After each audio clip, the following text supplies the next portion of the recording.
बिस्मिल्लाहिर्रहमानिर्रहीम। आज हम रेडियोग्राफिक पार्ट वन का जो है लेक्चर जो है हम वो रिकॉर्ड करने जा रहे हैं। Resistance and Ohm law. Resistance and Ohm law are the fundamental concept of the field of the electrical engineering and the physics that help describe the behaviour electrical current in the conductor. Conductor के अंदर electrical current का behaviour को show करने के लिए जो हम ये लॉज डिस्कस करते हैं। रेजिस्टेंस क्या है? Resistance is a measure of how much a material or the device oppose the flow of electric current। कितना कोई मटेरियल किसी भी इलेक्ट्रिक करंट को रेजिस्ट कर सकता है, उसको हम नाम रेजिस्टेंस का देते हैं। उसको हम रेजिस्टेंस का नाम देते हैं। It analogous the friction of the mechanical system, this unit is resistance ohm. इसको हम इसका जो यूनिट होता है उसको हम ओम का नाम देते हैं।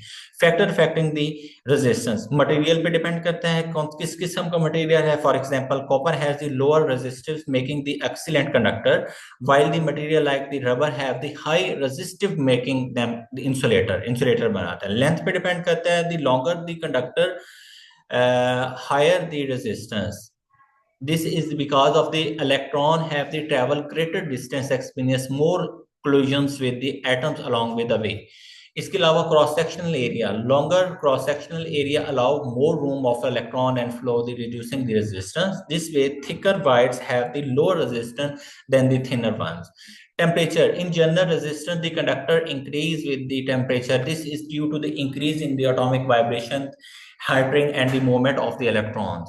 मैथमेटिकल प्रेजेंटेशन में अगर हम ओम लॉ को देखते हैं तो V is equal to I I R आ जाता है। Where the V is the voltage across the conductor, I is the current of flow और R इज द रेजिस्टेंस। अब ओम लॉ को हम थोड़ा सा पढ़ लेते हैं। Ohm law state that the current passes through a conductor between the two point is directly proportional to the voltage across the two point providing the temperature remains same constant. अगर तो temperature remain same constant रहे तो दो points के दरमियान गुजरने वाला जो करंट होता है वो एक थ्रू एक कंडक्टर की जो होता है वो डायरेक्टली उसके प्रोपोर्शनल होता है। उसको हम नाम देते हैं ओम लॉ का नाम देते हैं।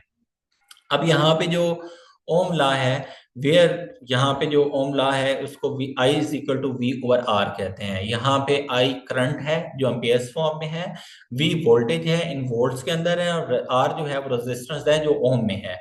की पॉइंट क्या है? Directly proportional if U double the voltage across the conductor while the keep the resistance constant. अगर आप कंडक्टर को डबल कर देते हैं, आप वोल्टेज को डबल द वोल्टेज करते हैं तो उसमें आपके रेजिस्टेंस कांस्टेंट रहती है, current will be also double, लेकिन करंट भी डबल हो जाएगा। लेकिन इनवर्सिव प्रोपोर्शन क्या है? If you keep the voltage constant but the double in the resistance the current will be half. अगर आप रेजिस्टेंस को डबल करते हैं और वोल्टेज को आप जो है वो कांस्टेंट रखते हैं तो फिर आपका करंट हाफ हो जाएगा। ये इनवर्सली प्रोपोर्शनल है।